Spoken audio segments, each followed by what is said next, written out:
Snowtown, located approximately 140 kilometers north of Adelaide, was the kind of place most people would pass through without a second glance.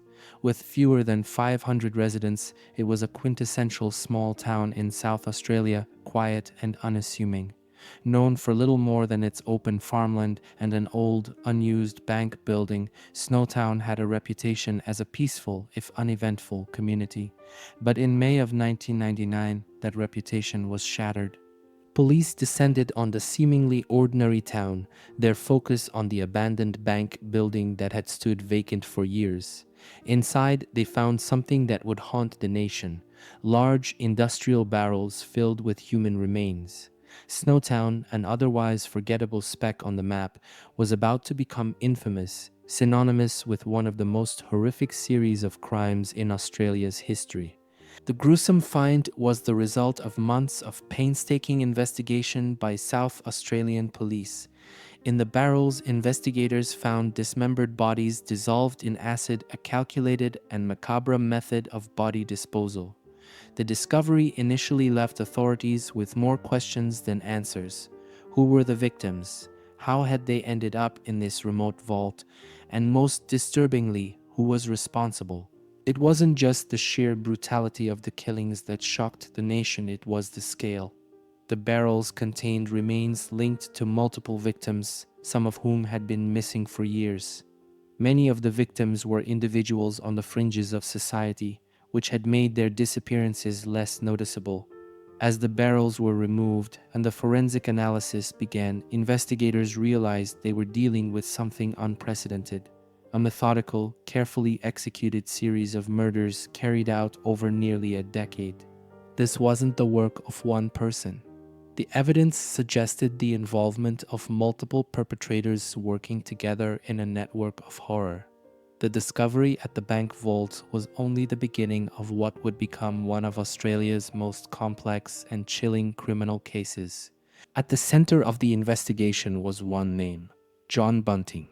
Described by those who knew him as charismatic but controlling, Bunting's outward demeanor hid a far more sinister nature.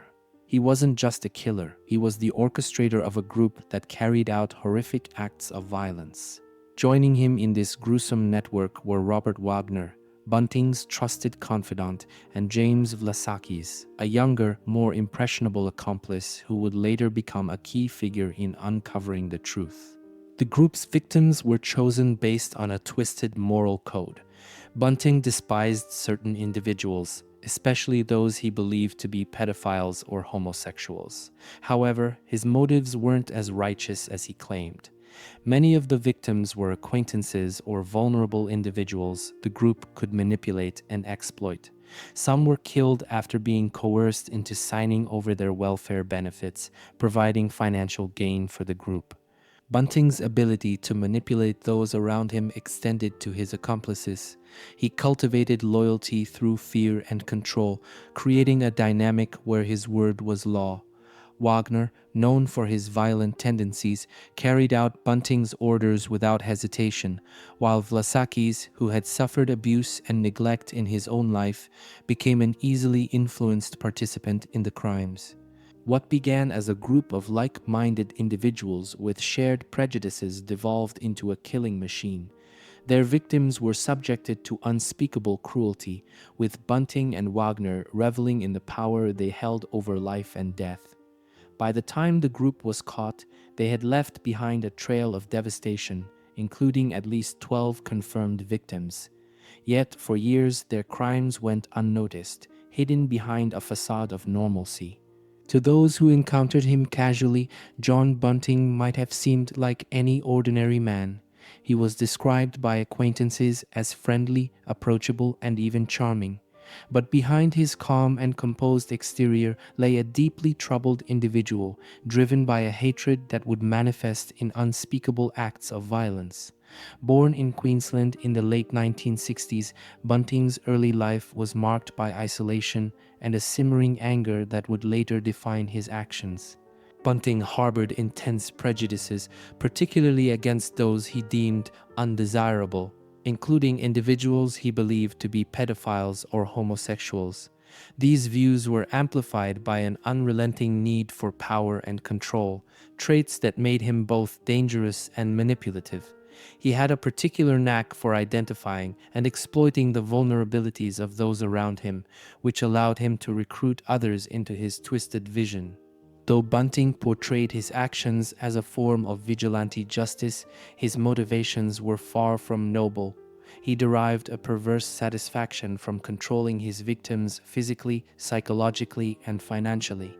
The cruelty he inflicted revealed a man who enjoyed inflicting pain and dominance under the guise of moral superiority. His charisma and ability to present himself as a protector made him the leader of a group that would become one of Australia's most notorious criminal syndicates.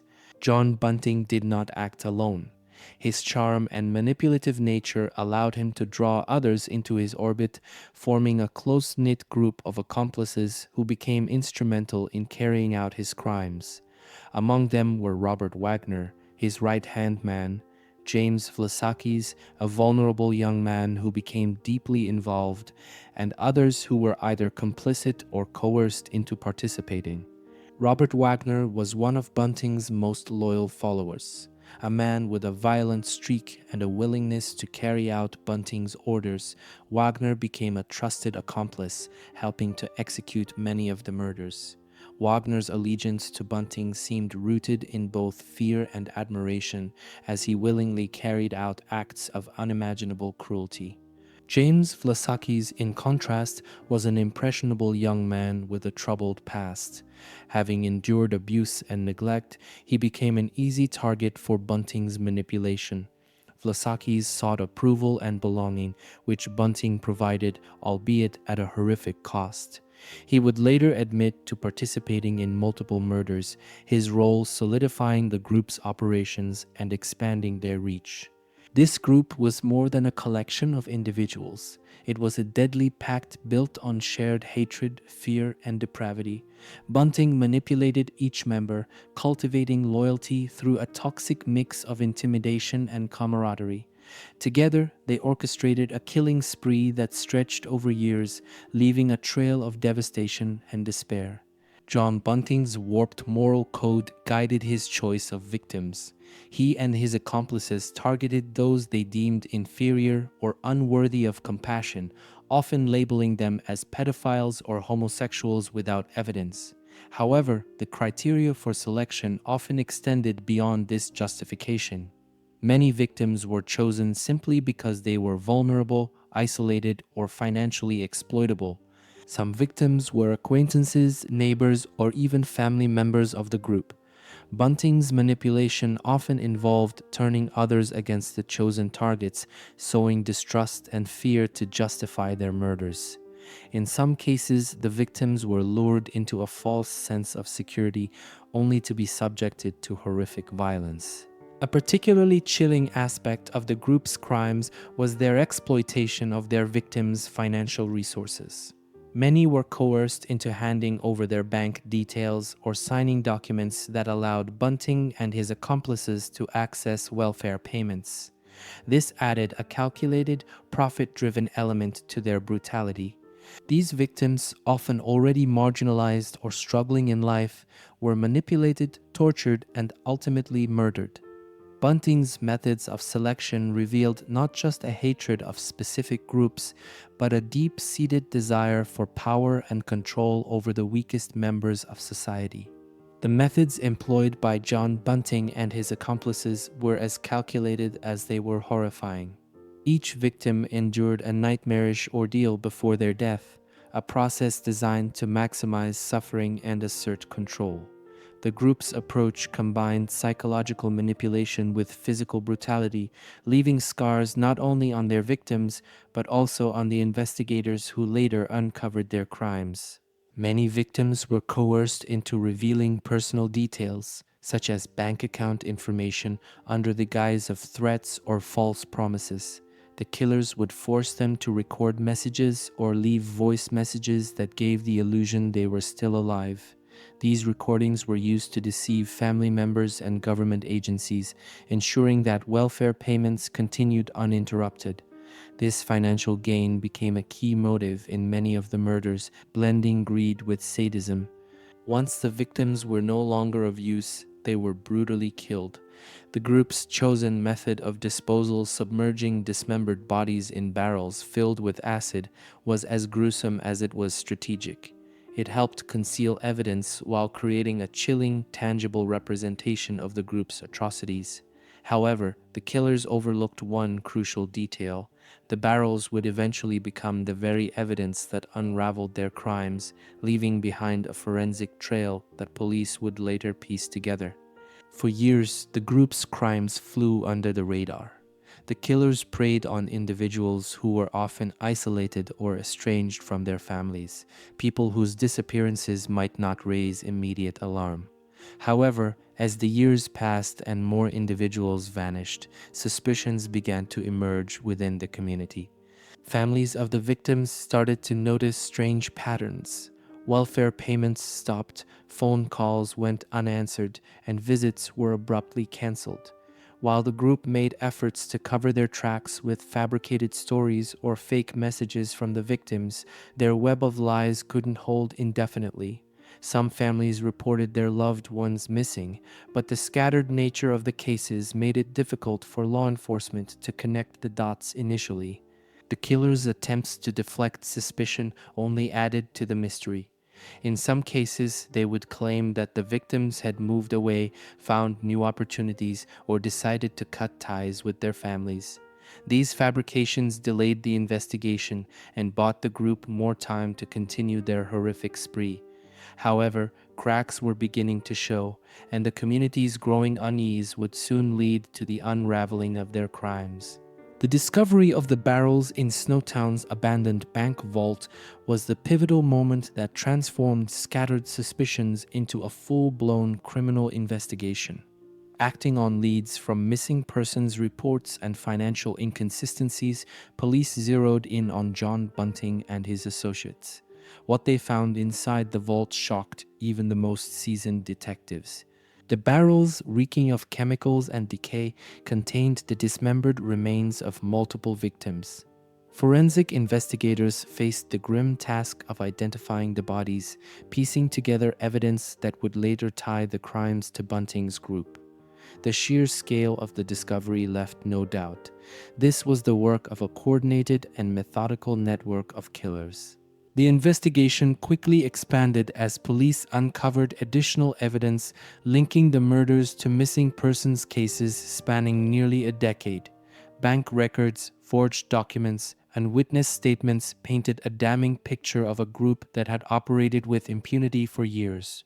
With the discovery of the barrels, the enormity of the crimes became undeniable, setting the stage for one of the most infamous cases in Australian criminal history. The Snowtown murders presented a labyrinth of evidence for investigators to untangle. Detectives faced a daunting task, connecting the disjointed disappearances of numerous victims to John Bunting and his associates. The breakthrough came when police noticed patterns among missing persons cases in South Australia. Many of the victims had tenuous links to each other, and all had vanished under mysterious circumstances. These connections eventually led back to Bunting. Financial records played a crucial role in piecing the puzzle together. Investigators uncovered a disturbing pattern of stolen welfare payments.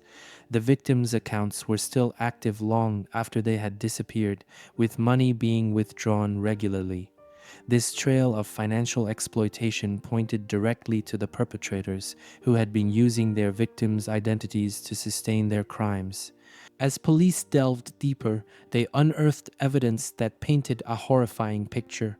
Detailed notes kept by Bunting revealed his meticulous planning, with names of victims and potential targets listed alongside crude and chilling descriptions. Witness statements from those who knew the perpetrators began to shed light on the group's activities. Slowly, detectives unraveled a web of manipulation, greed, and unimaginable violence that had spanned nearly a decade. Among the key figures in the case, James Vlasakis became a linchpin in the investigation. The youngest member of the group, Vlasakis had grown up in an abusive and neglectful environment. His vulnerability made him an easy target for John Bunting's manipulative influence. Seeking acceptance and approval, he became deeply entangled in the group's crimes. Initially silent about his involvement, Vlasakis eventually cracked under the pressure of the investigation.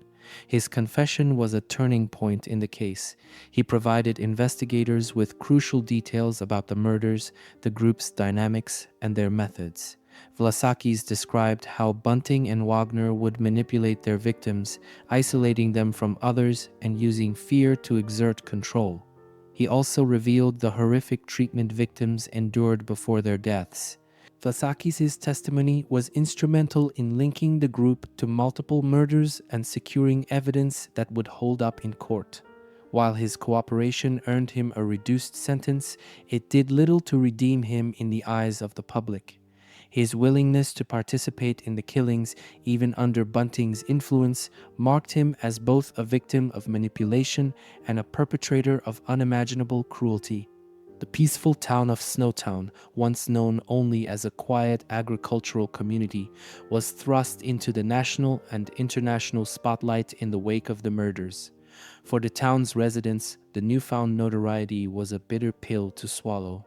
Snowtown had become synonymous with horror, its name forever linked to one of Australia's most grotesque criminal cases.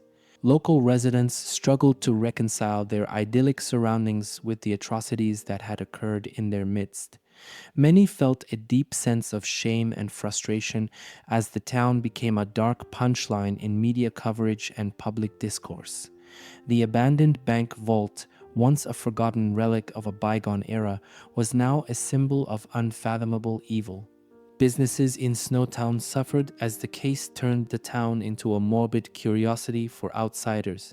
While some tourists were drawn to the site by morbid fascination, others avoided the town altogether, fearing its association with such grim events.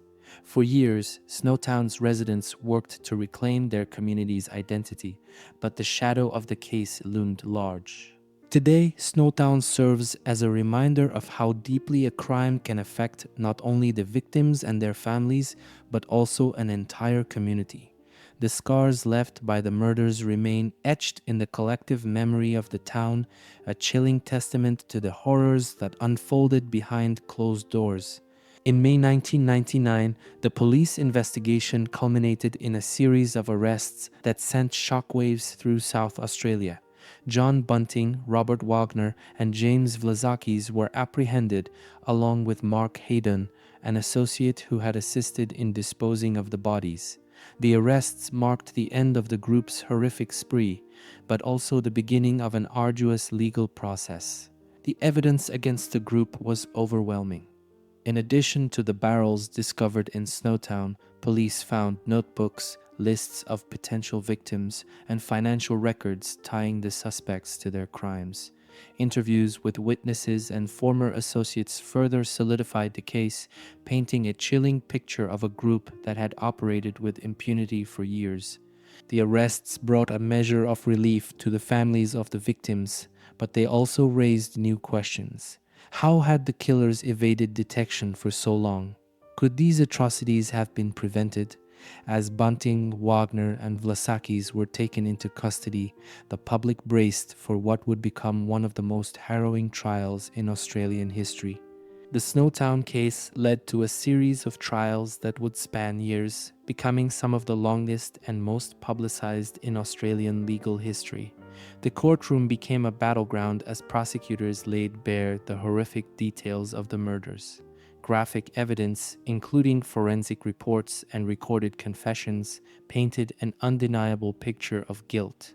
Prosecutors argued that John Bunting was the mastermind behind the killings, driven by his twisted ideology and insatiable need for control. Wagner was depicted as his loyal enforcer, while Vlasakis, though younger and more vulnerable, had actively participated in several murders. Mark Haydon was accused of aiding in the disposal of bodies, though his role was less directly tied to the killings. The defense attempted to shift blame and minimize their client's involvement. They portrayed Vlasakis as a victim of Bunting's manipulation and sought to distance Haydon from the group's actions. However, the sheer weight of evidence, including Vlasakis' own confession, left little room for doubt. The trials captivated the nation, with media coverage providing a relentless stream of updates. The public grappled with the gruesome details of the case, and the courtroom became a stage for the exploration of some of the darkest aspects of human behavior. In the end, justice prevailed, with Bunting and Wagner receiving multiple life sentences without the possibility of parole, while Vlasakis' cooperation earned him a reduced sentence. The Snowtown case not only shocked the public, but also drew the attention of psychologists and criminologists eager to understand what drove the killers to commit such heinous acts. At the center of their analysis was John Bunting, a man whose charisma and control had allowed him to orchestrate a string of murders over several years. Bunting's hatred for specific groups, particularly pedophiles and homosexuals, was rooted in his own past traumas. Reports suggested that he had been abused as a child, leading to deep-seated anger and a desire for retribution. However, his actions extended far beyond any form of misguided vigilante justice. Bunting exhibited a disturbing pleasure in torturing and controlling his victims, suggesting a pathological need for dominance. Robert Wagner, his primary accomplice, was similarly shaped by a turbulent past. Wagner's violent tendencies and willingness to carry out Bunting's orders revealed a man deeply influenced by his environment and by Bunting's overpowering personality. James Vlasakis, the youngest member of the group, offered a more complex psychological profile. Having endured abuse and neglect, Vlasakis sought acceptance and belonging, which Bunting provided in a twisted and manipulative way. His participation in the murders highlighted the devastating impact of Bunting's influence, as well as the moral compromises made in the pursuit of approval.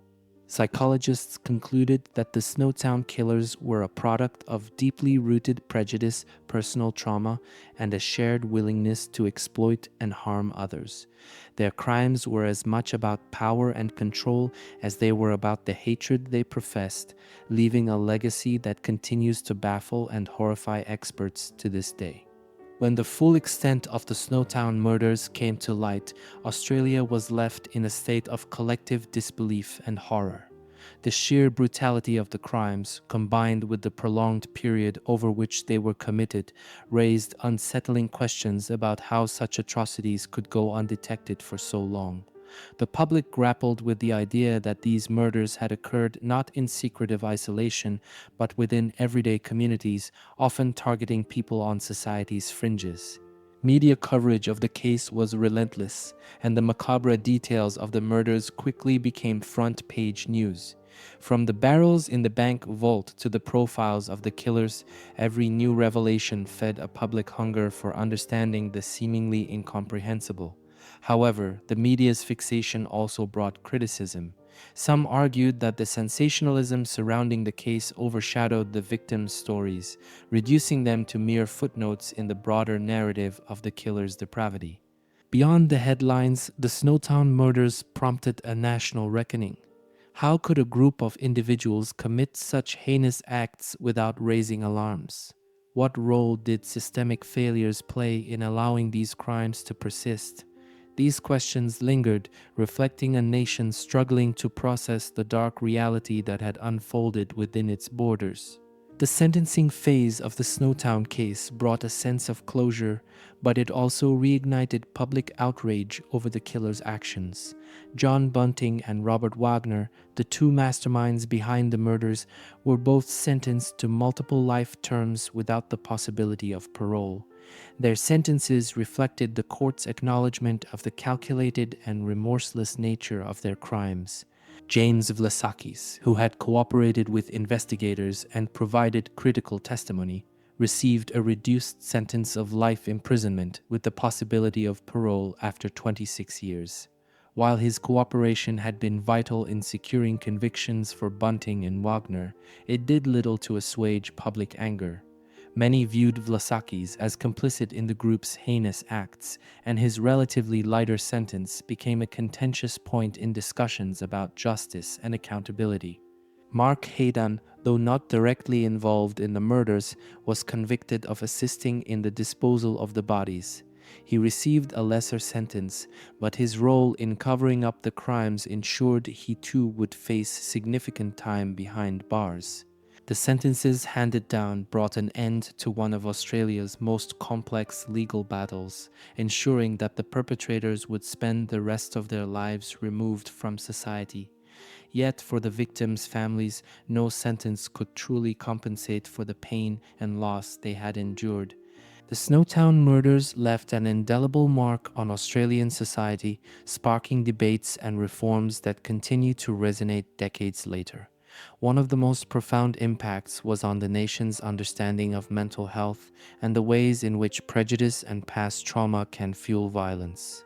The case highlighted how untreated psychological wounds and unchecked biases can escalate into horrifying actions when left unaddressed. The murders also underscored the importance of community vigilance. Many of the victims were vulnerable individuals whose disappearances went largely unnoticed.